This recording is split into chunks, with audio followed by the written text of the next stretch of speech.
창밖으로 빗소리가 들려옵니다. 조용한 새벽, 아직 세상이 깨어나기 전에 고요한 시간입니다. 이런 순간 우리는 문득 생각에 잠기곤 합니다. 나는 지금 행복한가? 내 인생은 어디로 가고 있는가? 이렇게 살아온 시간들이 과연 의미가 있었을까 하는 질문들이 마음속을 스쳐 지나갑니다. 50년 혹은 60년을 살아오면서 우리는 참 많은 것을 이루었습니다. 가정을 꾸렸고 아이들을 키웠으며 직장에서 자리를 잡았고 사회적 책임을 다해왔습니다. 그런데 이상하게도 이 모든 것을 이루고 난 지금 마음 한편이 텅 비어있는 듯한 느낌을 받을 때가 있습니다. 젊은 시절에는 목표가 분명했습니다. 승진을 해야 했고 집을 장만해야 했으며 아이들을 좋은 학교에 보내야 했습니다. 그 목표들을 향해 달려가는 동안에는 힘들었지만 어떤 의미가 있었습니다. 그러나 지금 그 목표들 중 많은 것을 이루었거나 혹은 포기한 이 시점에서 우리는 문득 멈춰 서게 됩니다. 그리고 조용히 자문합니다. 나는 행복을 찾기 위해 이렇게 열심히 살아왔는데 정작 행복은 어디에 있는 것일까요? 19세기 독일의 철학자 아르투어 쇼펜하우어는 우리에게 놀라운 이야기를 들려줍니다. 행복은 우리가 찾아 헤매는 그 어떤 목표나 대상이 아니라는 것입니다. 행복은 외부에서 주어지는 것이 아니라 우리 마음속에서 만들어지는 하나의 상태라는 것입니다. 이 말은 처음 들으면 다소 추상적으로 느껴질 수 있습니다. 하지만 우리 인생을 깊이 돌아보면 이 말이 얼마나 진실인지 깨닫게 됩니다. 우리는 평생 행복을 찾아 헤맸습니다. 더 나은 직장, 더 큰 집, 더 많은 돈, 더 좋은 관계를 통해 행복을 얻을 수 있을 거라고 믿었습니다. 그러나 신기하게도 그것들을 얻는 순간의 기쁨은 금방 사라지고 우리는 다시 다음 목표를 향해 달려가게 되었습니다. 마치 끝없는 갈증처럼 아무리 마셔도 채워지지 않는 목마름처럼 행복은 늘 우리 손끝에서 미끄러져 나갔습니다. 쇼펜하우어는 이것을 깊이 이해했던 사람입니다. 그는 인간의 본질을 의지라고 불렀습니다. 이 의지는 끊임없이 무언가를 원하고 갈망하고 추구하는 힘입니다. 그리고 바로 이 끊임없는 욕망이 우리를 불행하게 만든다고 그는 말합니다. 오늘 이 시간 우리는 쇼펜하우어와 함께 조용히 걸어가 보려 합니다. 행복을 찾아 헤매는 것이 아니라 행복을 만들어내는 마음의 평정에 대해 이야기하려 합니다. 이것은 단순한 철학 강의가 아닙니다. 우리 인생의 후반부를 어떻게 살아갈 것인가에 대한 매우 현실적이고 절실한 이야기입니다. 지금부터 들려드릴 이야기가 여러분의 마음에 작은 평화를 가져다 줄 수 있기를 바랍니다. 우리는 평생 무언가를 원하며 살아왔습니다. 쇼펜하우어는 이것을 의지라는 개념으로 설명합니다. 의지는 우리 안에 있는 끊임없는 욕망의 힘입니다. 아침에 눈을 뜨는 순간부터 밤에 잠들기 전까지 우리는 끊임없이 무언가를 원합니다.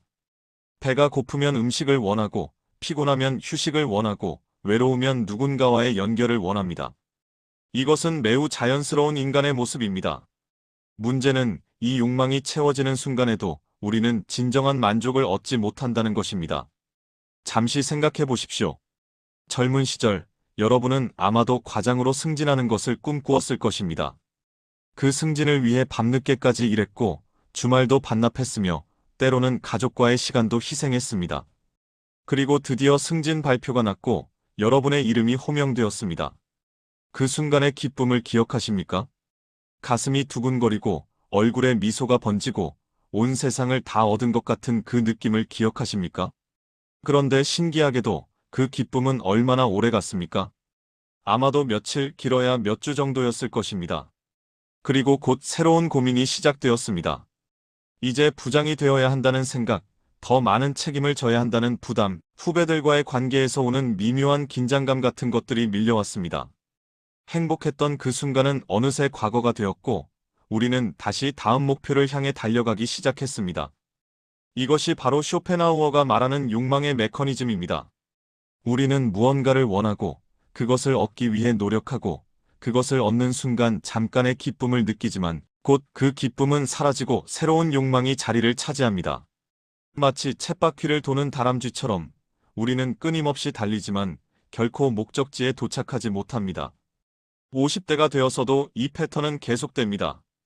이제는 더 이상 승진을 바라지 않을지 모르지만 다른 형태의 욕망이 우리를 사로잡습니다. 자녀가 좋은 직장을 얻기를 바라고 손주가 건강하게 자라기를 원하며 노후 자금이 충분하기를 걱정합니다. 혹은 건강검진 결과가 좋게 나오기를 바라고 배우자와의 관계가 더 좋아지기를 희망하며 친구들로부터 인정받고 싶어 합니다. 이 모든 것들은 정당한 바람입니다. 잘못된 것이 전혀 없습니다. 그러나 쇼펜하우어가 우리에게 묻는 것은 이것입니다. 이런 욕망들이 충족되면 우리는 정말로 행복해질까요? 아니면 잠시 안도하고 곧 다시 새로운 걱정거리를 찾게 될까요? 많은 분들이 이미 그 답을 알고 계실 것입니다.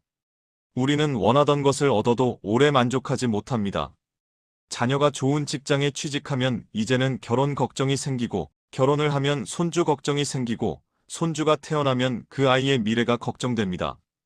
건강검진 결과가 좋게 나오면 안심하지만 곧 다음 해 검진이 걱정되기 시작합니다. 이것이 바로 욕망의 본질입니다. 욕망은 결코 충족될 수 없습니다. 왜냐하면 욕망 자체가 결핍에서 출발하기 때문입니다. 우리는 무언가가 없다고 느낄 때 그것을 원하게 됩니다. 그리고 그것을 얻는 순간 우리는 다른 결핍을 발견하게 됩니다. 쇼펜하우어는 이것을 의지의 고통이라고 불렀습니다. 의지는 본질적으로 고통입니다. 왜냐하면 의지는 항상 무언가가 부족하다는 느낌, 무언가를 채워야 한다는 긴장감을 동반하기 때문입니다.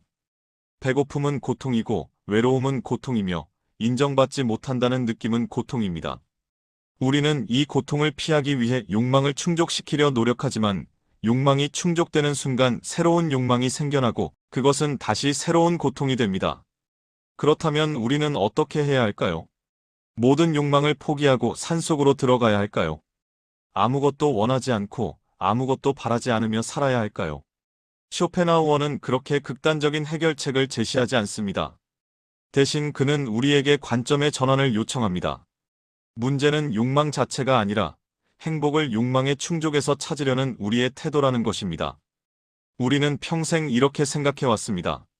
내가 원하는 것을 얻으면 나는 행복해질 것이다. 더 많이 가지면, 더 높은 지위에 오르면, 더 많은 사람에게 인정받으면 나는 행복해질 것이다. 그러나 이것은 착각입니다. 행복은 무언가를 얻는 것에서 오지 않습니다. 행복은 마음의 상태입니다.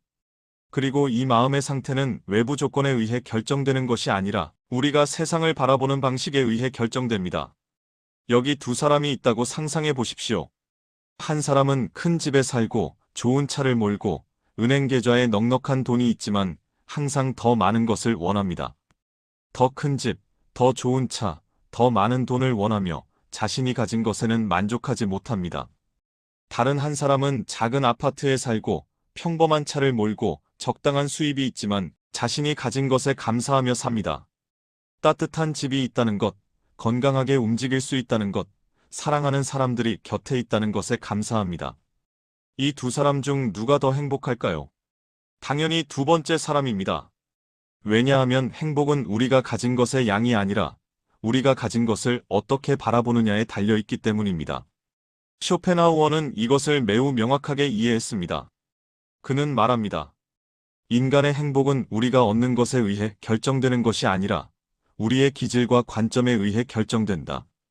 같은 상황도 어떤 사람에게는 행복의 원천이 되고 어떤 사람에게는 불행의 원천이 됩니다. 비 오는 날을 생각해 보십시오. 어떤 사람은 비가 오면 우울해지고 외출을 못하는 것에 짜증이 나며 하루가 망쳤다고 생각합니다.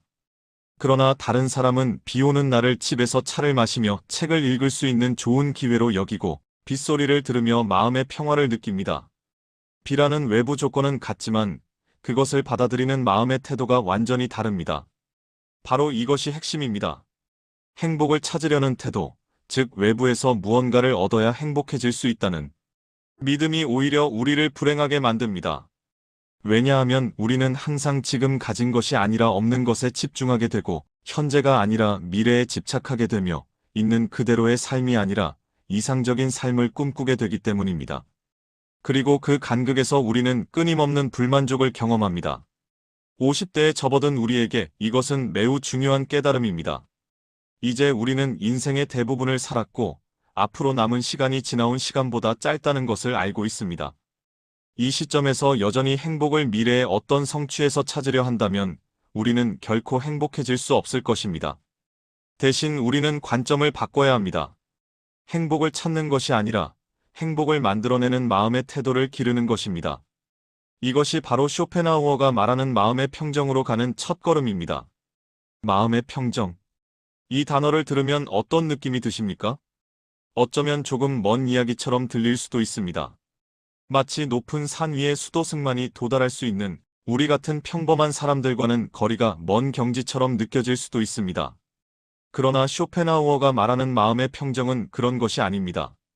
그것은 매우 구체적이고 현실적인 우리 일상 속에서 실천할 수 있는 마음의 상태입니다.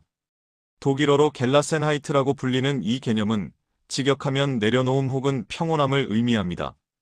그것은 삶의 파도에 휩쓸리지 않고 고요한 중심을 유지하는 마음의 능력입니다. 생각해 보십시오. 우리는 하루에도 수십 번 마음이 흔들립니다. 아침에 일어나 혈압을 재는데 수치가 평소보다 높게 나오면 걱정이 됩니다. 출근길에 교통이 막히면 짜증이 납니다. 직장에서 후배가 무례하게 행동하면 기분이 상합니다. 점심 식사 후 커피를 마시다가 옛 동료의 SNS를 보게 되는데 그 사람이 여행을 다니며 행복해 보이는 모습에 괜히 우울해집니다. 저녁에 집에 돌아와 배우자와 대화를 나누다가 사소한 의견 차이로 언성이 높아집니다. 밤에 누워서 잠들기 전 하루 종일 있었던 일들이 머릿속을 맴돌며 잠을 이루지 못합니다. 이것이 우리의 일상입니다. 끊임없이 마음이 흔들리고 감정이 출렁이며 생각이 꼬리를 물고 이어지는 하루하루입니다. 그리고 이런 날들이 모여 우리는 지쳐갑니다. 육체적 피로보다 더 깊은 정신적이고 감정적인 피로가 우리를 짓누릅니다. 쇼펜하우어는 이것을 깊이 이해했습니다. 그는 우리가 불행한 이유가 나쁜 일이 많아서가 아니라 우리 마음이 끊임없이 요동치기 때문이라고 말합니다. 외부의 자극에 즉각적으로 반응하고 작은 일에도 크게 동요하며 통제할 수 없는 것들을 통제하려고 애쓰는 마음이 우리를 지치게 만든다는 것입니다. 마음의 평정은 바로 이런 요동을 잠재우는 것입니다. 그것은 세상이 조용해지기를 바라는 것이 아닙니다. 세상은 여전히 시끄럽고 복잡하며 예측 불가능할 것입니다. 대신 우리 마음이 조용해지는 것입니다. 폭풍우가 몰아쳐도 흔들리지 않는 깊은 바다의 고요함처럼 우리 마음 깊은 곳에 평온한 중심을 만드는 것입니다. 그렇다면 어떻게 이런 평정을 얻을 수 있을까요? 쇼펜하우어는 매우 구체적인 답을 줍니다. 첫째, 우리는 외부 조건을 바꾸려는 노력을 줄이고 내부 조건을 다스리는 데 집중해야 합니다. 우리가 통제할 수 있는 것은 매우 제한적입니다. 날씨를 통제할 수 없고 다른 사람의 행동을 통제할 수 없으며 과거에 일어난 일을 바꿀 수 없고 미래에 무슨 일이 일어날지 확정할 수 없습니다. 그런데 우리는 평생 이런 것들을 통제하려고 애써왔습니다. 비가 오지 않기를 바라고 다른 사람이 내 뜻대로 행동하기를 원하며 과거에 다른 선택을 했더라면 하고 후회하고 미래가 내 계획대로 흘러가기를 기대합니다. 그리고 이런 것들이 내 뜻대로 되지 않을 때 우리는 좌절하고 화를 내며 불행해집니다. 쇼펜하우어는 이것이 얼마나 무의미한 고통인지 지적합니다. 통제할 수 없는 것을 통제하려는 시도는 필연적으로 실패할 수밖에 없고 그 실패는 우리를 더욱 불행하게 만들 뿐입니다. 대신 우리가 진정으로 통제할 수 있는 것은 단 하나, 우리의 마음가짐입니다. 같은 상황을 어떻게 해석할 것인가, 어떤 감정으로 받아들일 것인가, 어떤 생각을 선택할 것인가는 전적으로 우리에게 달려 있습니다. 비가 온다는 사실은 바꿀 수 없지만 비를 저주할 것인지 아니면 자연의 선물로 받아들일 것인지는 우리가 선택할 수 있습니다. 누군가 우리에게 무례하게 행동했다는 사실은 바꿀 수 없지만 그것 때문에 하루 종일 화를 품고 살 것인지 아니면 그 사람의 미숙함을 이해하고 넘어갈 것인지는 우리가 결정할 수 있습니다. 이것이 내부 조건을 다스린다는 의미입니다. 50대가 된 우리에게 이것은 특히 중요합니다. 왜냐하면 나이가 들수록 우리가 통제할 수 있는 외부 조건은 점점 줄어들기 때문입니다. 젊었을 때는 더 많은 가능성이 있었습니다. 직업을 바꿀 수 있었고 새로운 곳으로 이사할 수 있었으며 인생의 방향을 크게 전환할 수 있었습니다. 그러나 50대가 되면 많은 것들이 이미 정해져 있습니다. 직업은 대체로 고정되어 있고 거주지도 쉽게 바꾸기 어려우며 인생의 큰 틀은 이미 형성되어 있습니다. 만약 우리가 여전히 외부 조건을 바꾸는 것에만 집중한다면 우리는 점점 더 무력감을 느끼게 될 것입니다. 그러나 내부 조건, 즉 우리 마음가짐을 다스리는 것에 집중한다면 우리는 오히려 더 큰 자유를 경험할 수 있습니다. 둘째, 마음의 평정은 욕망을 줄이는 것이 아니라 욕망과의 관계를 바꾸는 것입니다. 쇼펜하우어를 오해하는 사람들은 종종 그가 모든 욕망을 포기하라고 말한다고 생각합니다. 그러나 그것은 사실이 아닙니다. 쇼펜하우어도 인간이 욕망 없이 살 수 없다는 것을 알고 있었습니다. 그가 말하는 것은 욕망에 사로잡히지 말라는 것입니다. 욕망을 가질 수는 있지만 그 욕망이 충족되지 않는다고 해서 불행해질 필요는 없다는 것입니다. 예를 들어보겠습니다. 여러분은 손주를 보고 싶어 할 수 있습니다. 이것은 자연스러운 바람입니다. 문제는 이 바람이 집착이 되는 것입니다. 손주를 보지 못하면 인생이 의미가 없다고 느끼거나 자녀에게 압박을 가하거나 매일 초조해하며 지내는 것은 건강하지 않습니다. 대신 이렇게 생각할 수 있습니다. 손주를 보게 되면 좋겠지만 그렇지 않아도 내 인생은 충분히 가치 있다. 자녀들이 자신의 삶을 자유롭게 선택할 수 있도록 존중하고 나는 내 삶을 충실히 살아간다. 손주가 생기면 감사히 받아들이고 생기지 않아도 내 삶의 다른 의미들을 소중히 여긴다. 이것이 욕망과 건강한 관계를 맺는 방식입니다. 욕망이 있되 그것에 집착하지 않는 것입니다. 원하되 그것이 충족되지 않아도 평온을 유지하는 것입니다. 이런 태도는 모든 욕망에 적용될 수 있습니다. 건강하고 싶지만 완벽한 건강 상태에 집착하지 않습니다. 관계가 좋아지기를 바라지만 상대방을 바꾸려고 강요하지 않습니다. 경제적 안정을 원하지만 돈 걱정으로 매일을 망치지 않습니다. 이렇게 욕망과 적절한 거리를 두는 것, 이것이 마음의 평정을 만드는 핵심입니다.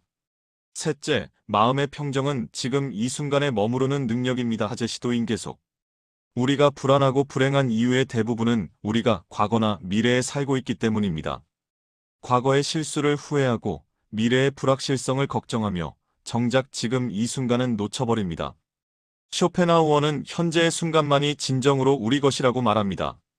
과거는 이미 지나갔고 미래는 아직 오지 않았습니다. 우리가 실제로 살 수 있는 것은 오직 현재뿐입니다. 그런데 우리는 이 현재를 과거의 기억과 미래의 걱정으로 채워버립니다. 아침에 차를 마시면서도 어제 있었던 불쾌한 일을 떠올립니다. 산책을 하면서도 다음 달 병원 검진 결과를 걱정합니다. 가족과 저녁 식사를 하면서도 마음은 내일 해야 할 일들에 가 있습니다. 이렇게 우리는 현재를 살지 않습니다. 육체는 여기에 있지만 마음은 과거와 미래를 떠돌아다닙니다. 그리고 이것이 우리를 지치게 만듭니다. 마음의 평정은 이 떠돌아다니는 마음을 지금 여기로 불러오는 것입니다. 차를 마시면 차의 맛과 온기를 온전히 느끼고 산책을 하면 발걸음과 호흡에 집중하며 가족과 함께 있을 때는 그들의 목소리와 표정에 온 마음을 기울이는 것입니다. 이것이 현재에 머무르는 것입니다. 그리고 현재에 머물 때 우리는 비로소 평화를 경험합니다. 왜냐하면 현재 이 순간에는 대부분의 경우 아무런 문제가 없기 때문입니다. 지금 이 순간 여러분은 숨을 쉬고 있고 심장이 뛰고 있으며 이 글을 읽을 수 있는 눈과 마음이 있습니다. 지금 이 순간에는 고통이 없습니다. 고통은 대부분 과거의 기억이나 미래의 상상 속에 있습니다. 현재로 돌아오는 것만으로도 우리는 많은 불필요한 고통에서 벗어날 수 있습니다.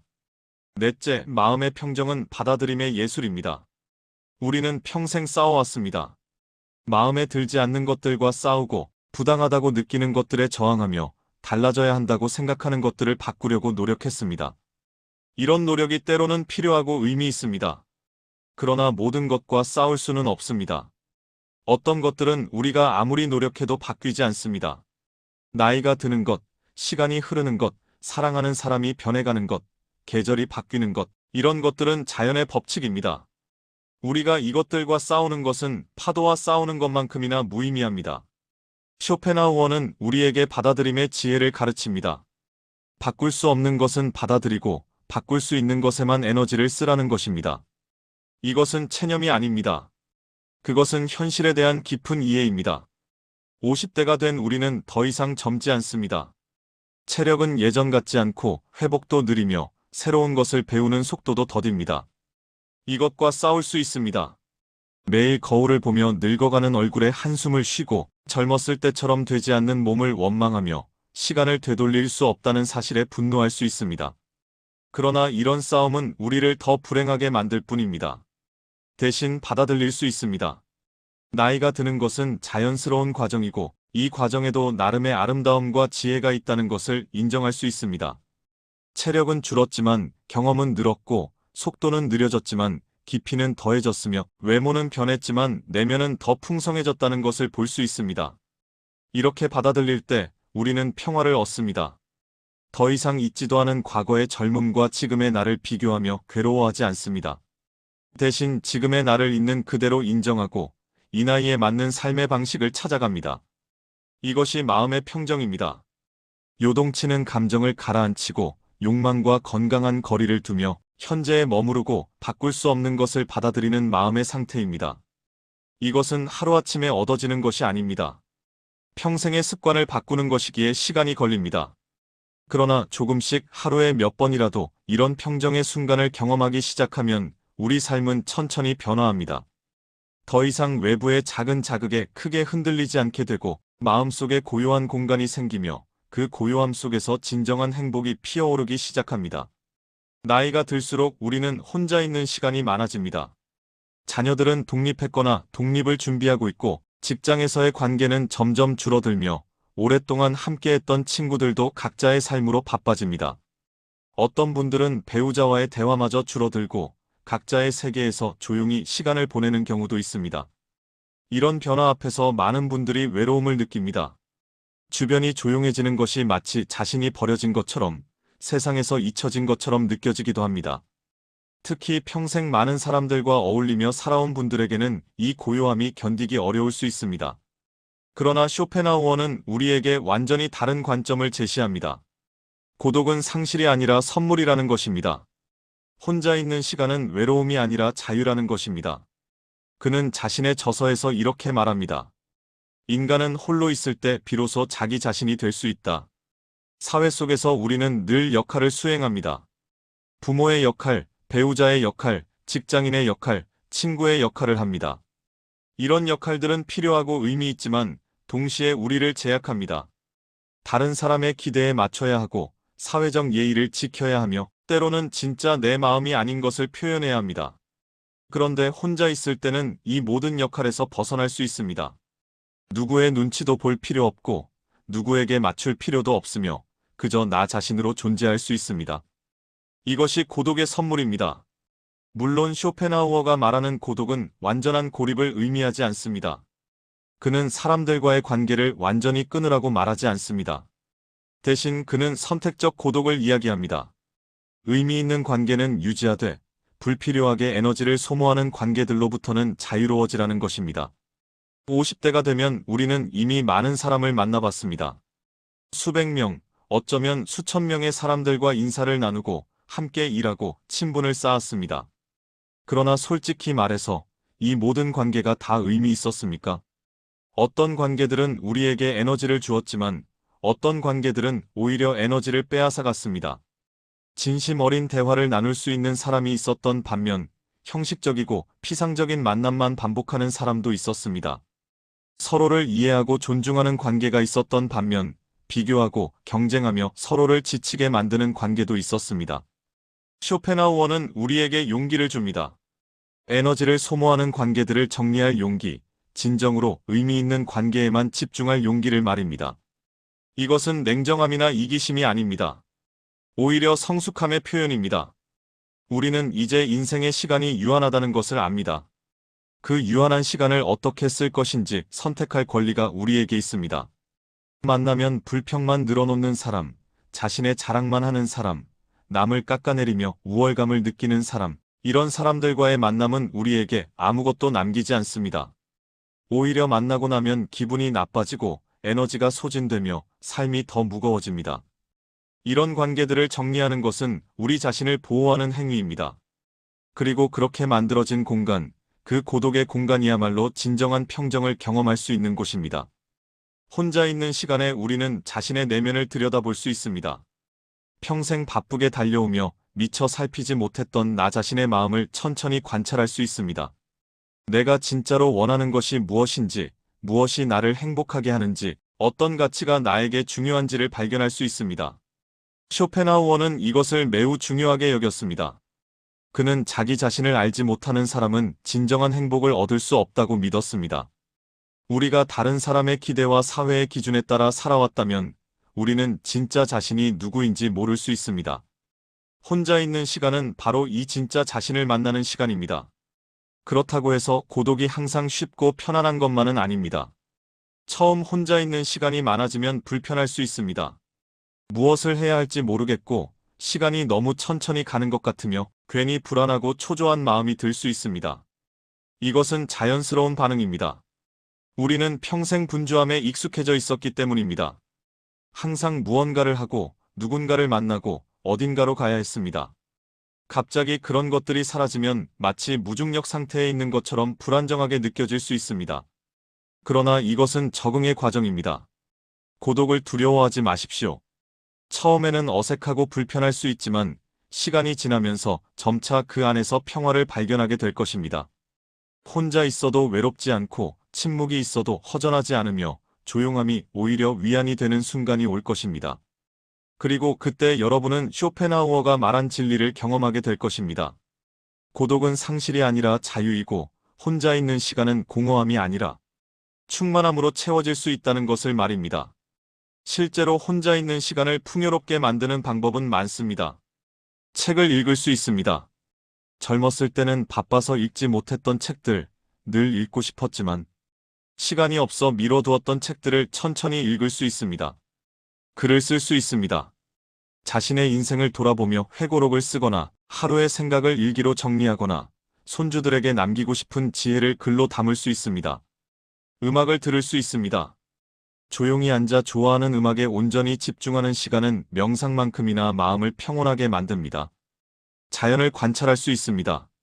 창밖의 나무를 바라보거나 하늘의 구름을 보거나 산책하며 계절의 변화를 느낄 수 있습니다. 이 모든 것들은 혼자 있을 때 더 깊이 경험할 수 있습니다. 누군가와 함께 있으면 대화를 해야 하고 상대방을 배려해야 하며 내 리듬이 아닌 우리의 리듬으로 움직여야 합니다. 그러나 혼자 있으면 온전히 내 속도로, 내 방식대로, 내가 원하는 만큼 깊이 빠져들 수 있습니다. 쇼펜하우어 자신도 평생 고독을 사랑한 사람이었습니다. 그는 많은 시간을 혼자 보냈고 그 시간 동안 깊은 사색을 했으며 그 사색의 결과를 책으로 남겼습니다. 그의 철학이 그토록 깊이가 있는 이유는 바로 이 고독 속에서 탄생했기 때문입니다. 만약 그가 늘 사람들에 둘러싸여 바쁘게 살았다면 그는 결코 그런 통찰을 얻지 못했을 것입니다. 우리도 마찬가지입니다. 고독 속에서 우리는 삶의 본질적인 질문들과 마주할 수 있습니다. 나는 누구인가? 무엇이 진정으로 중요한가? 남은 인생을 어떻게 살 것인가? 같은 질문들은 시끄러운 세상 속에서는 답을 찾기 어렵습니다. 조용한 고독 속에서만 이런 질문들이 또렷하게 들리고 진실한 답이 떠오릅니다. 그러니 관계가 줄어드는 것을 슬퍼하지 마십시오. 그것은 인생의 자연스러운 흐름입니다. 대신 그렇게 만들어진 공간을 감사히 받아들이십시오. 그 공간은 마음의 평정을 기르고 자기 자신을 깊이 알아가며 진정한 내면의 평화를 경험할 수 있는 소중한 기회입니다. 쇼펜하우어는 말했습니다. 행복한 사람은 자기 자신과 함께 있을 수 있는 사람이다. 지금 이 시기가 바로 그런 사람이 되는 때입니다. 혼자 있어도 편안하고 침묵 속에서도 충만하며 고독 속에서 오히려 자유를 느끼는 사람이 되는 것입니다. 그리고 그렇게 될 때 우리는 진정한 의미에서 성숙한 인간이 됩니다. 더 이상 다른 사람의 인정이나 관심에 의존하지 않고 자기 자신의 중심에서 평온하게 살아가는 사람이 됩니다. 행복에 대해 우리는 많은 오해를 가지고 있습니다. 그중 가장 큰 오해는 행복이 큰 성취나 특별한 사건에서 온다는 믿음입니다. 승진을 하면 행복할 것이다. 복권에 당첨되면 행복할 것이다. 해외여행을 가면 행복할 것이다. 이런 생각들이 우리를 지배해왔습니다. 그래서 우리는 평생 그런 특별한 순간들을 기다리며 살아왔습니다. 그러나 쇼펜하우어는 정반대의 이야기를 합니다. 진정한 행복은 큰 사건에서 오는 것이 아니라 일상의 작은 순간들에서 온다는 것입니다. 그는 이것을 소극적 쾌락이라는 개념으로 설명합니다. 소극적 쾌락이란 무언가를 얻어서 느끼는 기쁨이 아니라 고통이 없는 상태에서 느끼는 평온함을 말합니다. 이것은 처음에는 이상하게 들릴 수 있습니다. 고통이 없는 것이 어떻게 행복일 수 있을까요? 그러나 깊이 생각해보면 이것이 얼마나 진실인지 알게 됩니다. 건강할 때 우리는 건강의 가치를 모릅니다. 그저 당연한 것으로 여기고 별로 감사하지도 않습니다. 그러나 아프고 나서야 우리는 깨닫습니다. 통증 없이 걸을 수 있다는 것이, 편하게 숨 쉴 수 있다는 것이, 숙면을 취할 수 있다는 것이 얼마나 큰 축복인지를 말입니다. 이것이 소극적 쾌락입니다. 무언가를 새로 얻는 기쁨이 아니라 고통이 사라진 상태의 평온함입니다. 그리고 쇼펜하우어는 이런 소극적 쾌락이야말로 지속 가능한 행복의 원천이라고 말합니다. 왜냐하면 적극적 쾌락, 즉 무언가를 얻어서 느끼는 기쁨은 금방 사라지기 때문입니다. 새 차를 사면 처음 며칠은 신나지만 곧 익숙해지고 평범해집니다. 맛있는 음식을 먹으면 그 순간은 즐겁지만 먹고 나면 그 기쁨은 사라집니다. 그러나 소극적 쾌락은 다릅니다. 고통이 없는 상태, 평온한 상태는 지속될 수 있습니다. 건강한 몸은 하루 종일 우리에게 편안함을 줍니다. 평화로운 마음은 아침부터 저녁까지 우리와 함께 있습니다. 이것이 바로 쇼펜하우어가 우리에게 일깨워주는 지혜입니다. 행복을 무언가를 더 얻는 것에서 찾지 말고 지금 가진 것의 가치를 인식하는 것에서 찾으라는 것입니다. 50대가 된 우리에게 이것은 특히 중요한 메시지입니다. 이 나이가 되면 우리는 인생에서 많은 것을 이루었습니다. 집이 있고, 가족이 있고, 일정한 수입이 있으며 살아온 경험과 지혜가 있습니다. 그러나 우리는 종종 이런 것들을 당연하게 여기고 없는 것에만 집중합니다. 더 큰 집이 없다는 것, 더 많은 돈이 없다는 것, 더 나은 건강이 없다는 것에 집중하며 불만스러워합니다. 쇼펜하우어는 이런 태도를 바꾸라고 말합니다. 없는 것이 아니라 있는 것을 보라고 합니다. 잃은 것이 아니라 남은 것을 보라고 합니다. 아직 이루지 못한 것이 아니라 이미 가진 것을 보라고 합니다. 이것은 단순한 긍정적 사고가 아닙니다. 이것은 현실을 정확하게 보는 눈입니다. 우리는 실제로 많은 것을 가지고 있습니다. 다만 그것을 알아보지 못하고 감사하지 못하며 소중히 여기지 못할 뿐입니다. 그렇다면 구체적으로 어떻게 일상의 작은 만족을 경험할 수 있을까요? 쇼펜하우어의 지혜를 바탕으로 50대인 우리가 하루를 평온하게 만드는 실천적인 방법들을 생각해 보겠습니다. 첫째, 아침에 눈을 뜨면 감사로 하루를 시작하십시오. 눈을 뜨는 순간, 아직 잠대에 누워있는 그 짧은 시간에 조용히 생각해 보십시오. 오늘도 숨을 쉴 수 있다는 것, 하루를 맞이할 수 있다는 것, 몸이 움직인다는 것에 감사하십시오. 이것은 종교적인 행위가 아닙니다. 단순히 사실을 인식하는 것입니다. 우리가 아침에 눈을 뜬다는 것은 당연한 일이 아닙니다. 어딘가에서는 오늘 아침을 맞이하지 못한 사람들이 있습니다. 우리는 그 축복을 누리고 있습니다. 둘째, 천천히 움직이는 시간을 가지십시오. 아침 식사를 하거나 차를 마실 때 서두르지 마십시오. 몇 분이라도 좋으니 천천히 음미하며 마시고 먹으십시오. 차의 온기가 손바닥에 전해지는 느낌, 따뜻한 액체가 목을 타고 내려가는 감각, 이런 작은 것들에 주의를 기울이십시오. 이런 순간들이 바로 행복입니다. 큰 사건이나 특별한 성취가 아니라 이런 평범한 순간들 속에 진정한 만족이 있습니다. 셋째, 하루에 10분이라도 완전히 조용한 시간을 가지십시오. 아무것도 하지 않고 아무 생각도 하지 않으며 그저 숨을 쉬고 있는 시간입니다. 창밖을 바라보거나 눈을 감고 호흡에 집중하거나 편한 자세로 앉아있기만 해도 좋습니다. 이 시간은 마음을 재정비하는 시간입니다. 하루 종일 우리 마음은 여기저기로 흩어져 있습니다. 이 조용한 시간에 흩어진 마음을 모으고 중심을 찾으며 평정을 제시도인 계속 회복합니다. 넷째, 산책을 하십시오. 목적 없는 산책, 어디로 가야 한다는 목표 없이 그저 걷는 시간을 가지십시오. 걸으면서 주변을 관찰하십시오. 나무의 잎사귀, 하늘의 구름, 길가의 꽃, 새소리, 바람의 느낌, 이런 것들을 천천히 느끼십시오. 자연은 우리에게 많은 것을 가르쳐 줍니다. 자연은 서두르지 않습니다. 나무는 천천히 자라고, 계절은 천천히 바뀌며, 해는 천천히 뜨고 집니다. 자연의 리듬을 느끼면서 우리도 그 리듬에 맞춰 천천히 살 수 있습니다. 다섯째, 집안을 정돈하십시오. 어지러운 공간은 어지러운 마음을 만듭니다. 조용히 물건들을 정리하고 쓸고 닦으며 공간을 깨끗하게 만드는 행위는 단순한 집안일이 아닙니다. 그것은 마음을 정돈하는 명상입니다. 손을 움직이며 물건을 정리할 때 우리 마음도 함께 정리됩니다. 깨끗하고 정돈된 공간에 있으면 마음도 맑아지고 평온해집니다. 여섯째, 좋아하는 음악을 들으십시오. 음악은 쇼펜하우어가 가장 사랑한 예술 형식이었습니다. 그는 음악이 우리를 일상의 욕망에서 해방시키고 순수한 관조의 상태로 이끈다고 믿었습니다. 조용히 앉아 음악에 집중하는 시간은 마음을 씻어내는 시간입니다.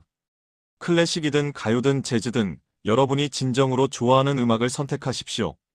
그리고 다른 일을 하면서 배경으로 틀어놓지 말고 오직 음악만 듣는 시간을 가지십시오.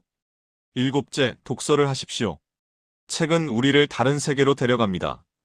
좋은 책을 읽는 동안 우리는 일상의 걱정에서 벗어나 저자의 생각과 이야기 속으로 들어갑니다. 이것은 마음의 휴식이자 영양분입니다. 꼭 어려운 책일 필요는 없습니다. 여러분이 흥미를 느끼고 읽으면서 마음이 편안해지는 책이면 충분합니다. 여덟째, 손으로 무언가를 만드십시오. 요리를 하거나 정원을 가꾸거나 그림을 그리거나 뜨개질을 하는 등 손을 사용하는 활동은 마음을 안정시킵니다. 무언가를 만드는 과정에 집중하면 잡념이 사라지고 현재 순간에 머물게 됩니다. 그리고 완성된 결과물, 아무리 작고 단순해도 그것은 우리에게 성취감과 만족을 줍니다. 아홉째, 감사일기를 쓰십시오. 저녁에 잠들기 전 오늘 하루 감사했던 것 3가지를 적으십시오. 아주 작은 것도 좋습니다. 따뜻한 햇살, 맛있었던 식사, 친구의 전화, 편안한 잠자리, 이런 것들도 모두 감사의 대상입니다. 이 습관은 우리의 관점을 바꿉니다. 없는 것이 아니라 있는 것을 보는 눈을 길러줍니다.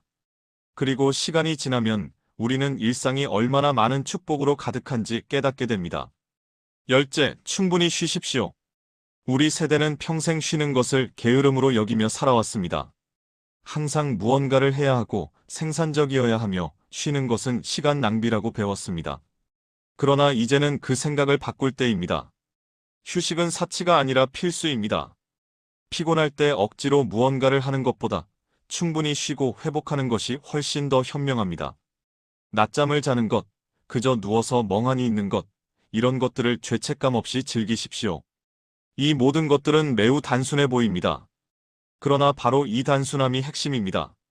행복은 복잡하고 거창한 곳에 있지 않습니다. 행복은 이런 작고 평범한 순간들 속에 있습니다. 문제는 우리가 이것을 알아보지 못한다는 것입니다. 우리는 늘 더 큰 것, 더 특별한 것을 찾아 헤매며 정작 손안에 있는 행복을 놓쳐버립니다. 쇼펜하우어는 우리에게 이것을 일깨워줍니다. 행복은 찾는 것이 아니라 인식하는 것이라고 말입니다. 이미 우리 삶 속에 있는 행복을, 우리가 그동안 당연하게 여겼던 것들 속에 있는 행복을 알아보는 것이라고 말입니다. 그리고 그렇게 인식하기 시작하면 우리 삶은 변화합니다. 더 이상 행복을 먼 미래에 미뤄두지 않게 됩니다. 오늘, 바로 지금, 이 순간에도 행복할 수 있다는 것을 알게 됩니다. 아침에 차 한 잔, 창밖의 햇살, 편안한 의자, 좋아하는 음악, 이 모든 것이 행복의 조각들입니다. 그리고 이 조각들을 모으면 우리는 행복한 하루를 만들 수 있습니다. 행복한 하루들이 모이면 우리는 행복한 인생을 만들 수 있습니다. 이것이 쇼펜하우어가 가르쳐준 일상의 지혜입니다. 쇼펜하우어는 예술을 특별하게 여겼습니다. 그에게 예술은 단순한 오락이나 취미가 아니었습니다. 예술은 우리를 욕망의 고통에서 해방시키고 순수한 관조의 상태로 이끄는 통로였습니다. 관조라는 단어가 어렵게 느껴질 수 있습니다. 그러나 실제로는 우리 모두가 경험해본 매우 자연스러운 상태입니다. 관조란 아무런 욕망 없이, 판단 없이 그저 있는 그대로를 바라보는 것입니다. 예를 들어 생각해 보십시오. 어느 날 저녁 우연히 하늘을 보았는데 아름다운 노을이 펼쳐져 있습니다. 그 순간 여러분은 모든 것을 멈추고 그 노을을 바라봅니다. 저 노을을 어떻게 이용할까? 저것이 내게 무슨 도움이 될까? 같은 생각은 하지 않습니다. 그저 아름답다는 것만 느낄 뿐입니다. 그 몇 분 동안 여러분은 일상의 모든 걱정에서 벗어나 있습니다. 내일 해야 할 일도, 어제 있었던 일도, 돈 걱정도, 건강 걱정도 모든 것이 사라지고 오직 그 노을만이 존재합니다. 이것이 관조입니다. 그리고 이 순간 여러분은 완전한 평화를 경험합니다. 쇼펜하우어는 이런 순간이야말로 진정한 행복의 순간이라고 말합니다. 왜냐하면 이 순간에는 욕망이 없기 때문입니다. 욕망이 없으면 고통도 없고, 고통이 없으면 순수한 평온함만 남습니다. 예술이 우리에게 주는 것이 바로 이것입니다. 음악을 들을 때, 그림을 볼 때, 시를 읽을 때, 우리는 잠시 욕망하는 존재의 길을 멈추고 관조하는 존재가 됩니다. 음악 속에서 우리는 아무것도 원하지 않습니다. 그저 소리의 흐름을 따라가며 선율에 몸을 맡기고 화음 속에 녹아듭니다. 그림 앞에서 우리는 아무것도 얻으려 하지 않습니다. 그저 색과 형태를 보며 화가가 담아낸 세계를 느낄 뿐입니다. 시를 읽을 때 우리는 실용적인 정보를 얻으려 하지 않습니다. 그저 언어의 아름다움, 이미지의 깊이, 감정의 울림을 경험합니다. 이런 순간들은 일상에서 우리가 경험할 수 있는 가장 순수한 행복의 순간들입니다. 그리고 중요한 것은 이런 경험이 반드시 미술관이나 콘서트홀에서만 가능한 것이 아니라는 점입니다. 우리 일상 속에서도 얼마든지 관조의 순간을 만들 수 있습니다. 창밖을 바라보는 것도 관조입니다. 나뭇가지에 앉은 새를 바라보는 것, 바람에 흔들리는 나뭇잎을 보는 것, 비가 내리는 모습을 지켜보는 것, 이 모든 것이 관조입니다. 중요한 것은 그것을 어떻게 바라보느냐입니다. 저 나무를 베어서 무엇을 만들까? 저 새는 무슨 종류일까? 비 때문에 약속을 취소해야 하나? 같은 실용적이고 계산적인 생각을 하는 것이 아니라 그저 있는 그대로를 바라보는 것입니다. 이렇게 바라볼 때 우리는 사물의 본질을 봅니다. 나무는 더 이상 목재가 아니라 생명의 표현이 되고, 새는 종류가 아니라 자유의 상징이 되며, 비는 불편함이 아니라 자연의 리듬이 됩니다. 쇼펜하우어는 이런 순간에 우리가 세상의 본질에 가장 가까이 다가간다고 믿었습니다. 평소 우리는 세상을 나에게 어떤 쓸모가 있는가라는 관점에서만 봅니다. 이것은 내게 유용한가? 저것은 내게 해로운가? 이것은 내게 이익이 되는가? 저것은 내게 손해가 되는가? 이런 식으로만 세상을 판단합니다. 그러나 관조의 순간에는 이 모든 판단이 사라집니다. 그리고 사물을 있는 그대로 볼 수 있게 됩니다. 이것이 왜 중요할까요? 왜냐하면 이런 순간에 우리는 삶의 진정한 아름다움을 발견하기 때문입니다. 우리는 평생 목적을 위해 살아왔습니다. 이것을 해서 저것을 이루고 저것을 이루어서 그 다음 단계로 가고 끊임없이 수단과 목적의 사슬 속에서 살아왔습니다. 그러나 관조의 순간에는 수단도 목적도 없습니다. 그 순간 자체가 목적입니다. 노을을 보는 것은 무언가를 얻기 위한 수단이 아닙니다. 노을을 보는 그 자체가 완결된 경험입니다. 음악을 듣는 것은 다른 무엇을 위한 준비가 아닙니다. 음악을 듣는 그 순간이 전부입니다. 이렇게 목적 없는 순간들, 그 자체로 완결된 경험들이 사실은 우리 인생에서 가장 소중한 순간들입니다. 50대가 된 우리에게 이것은 큰 위안이 됩니다. 이제 우리는 더 이상 무언가를 크게 이루어야 한다는 압박에서 자유로울 수 있습니다. 대신 매 순간을 그 자체로 온전히 경험하는 법을 배울 수 있습니다.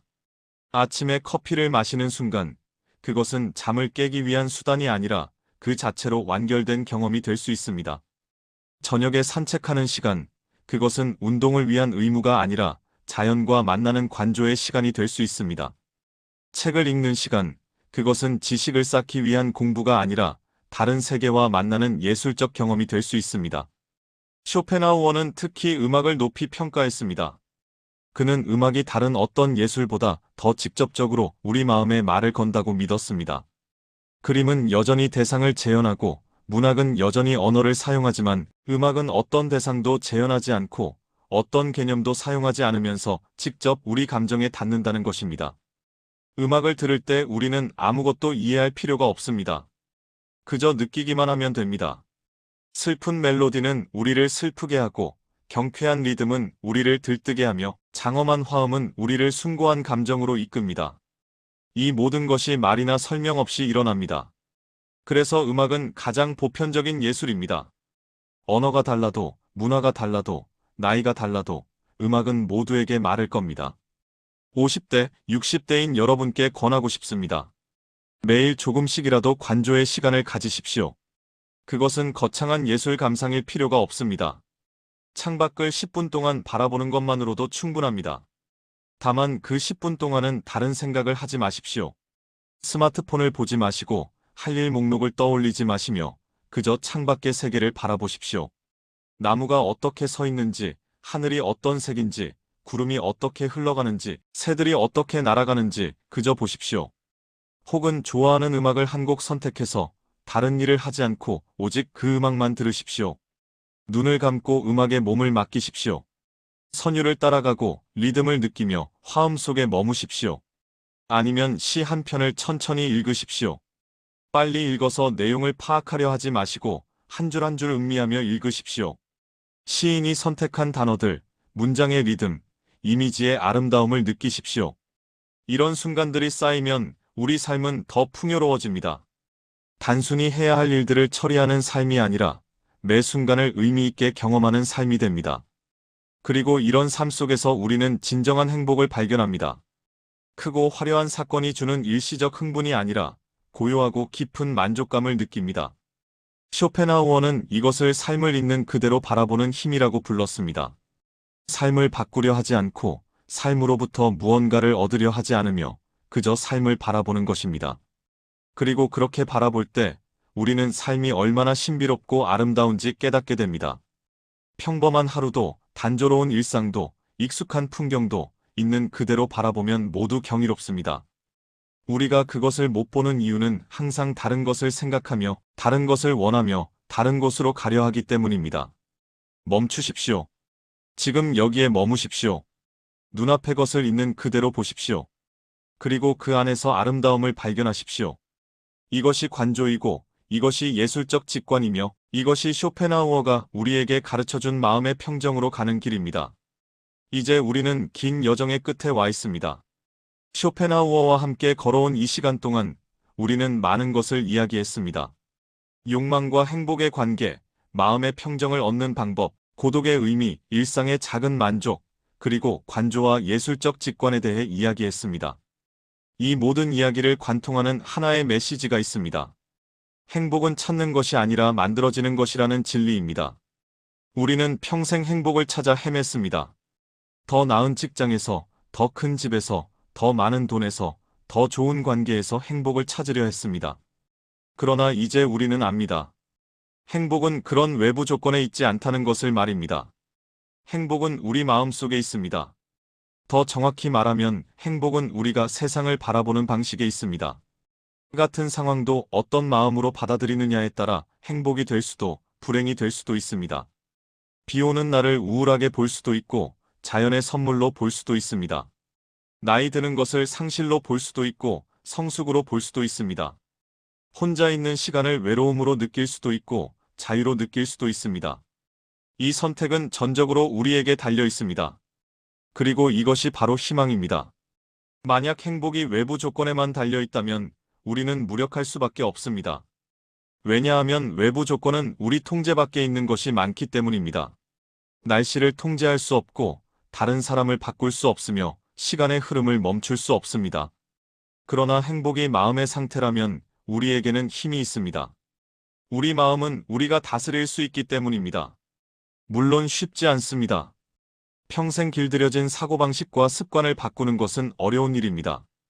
하루아침에 마음의 평정을 얻을 수는 없습니다. 그러나 시작할 수는 있습니다. 오늘부터, 지금 이 순간부터 조금씩 다르게 살아볼 수 있습니다. 아침에 눈을 뜰 때 감사하는 마음으로 하루를 시작할 수 있습니다. 차를 마실 때 그 순간에 온전히 집중할 수 있습니다. 누군가가 우리를 화나게 했을 때 즉각 반응하는 대신 잠시 숨을 고르고 마음을 가라앉힐 수 있습니다. 없는 것을 걱정하는 대신 있는 것에 감사할 수 있습니다. 미래를 불안해하는 대신 현재에 머물 수 있습니다. 혼자 있는 시간을 외로워하는 대신 그 고요함을 즐길 수 있습니다. 창밖을 볼 때 그저 지나가는 것이 아니라 진정으로 바라볼 수 있습니다. 이런 작은 변화들이 모여서 큰 변화를 만듭니다. 그리고 어느 순간 우리는 깨닫게 될 것입니다. 행복이 저 멀리 있는 것이 아니라 바로 여기, 지금, 이 순간에 있다는 것을 말입니다. 쇼펜하우어는 비관주의 철학자로 알려져 있습니다. 그는 삶이 본질적으로 고통이라고 말했고 욕망이 우리를 불행하게 만든다고 했습니다.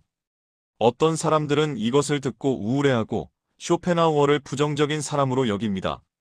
그러나 저는 다르게 생각합니다. 쇼펜하우어는 현실을 직시한 사람입니다.